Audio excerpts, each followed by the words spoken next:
Legends of Learning presents the Energy Skate Park Playground Game. This is a science PhET simulation that makes learning about conservation of energy fun and easy to understand. In this informative, instructional game, design and build your own skateboarding tracks, ramps, and jumps to explore the conservation of energy.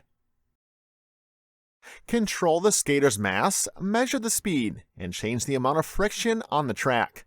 See the kinetic, potential, and thermal energy in the system graphed in real time. Learn more about science in this fun PhET simulation. You can click on different settings to display the grid lines and a height reference for the simulation.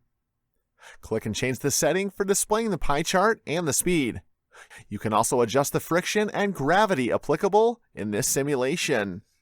You can also change the character's mass and shape. Drag and drop the timer and measuring tape to measure other variables in your simulation.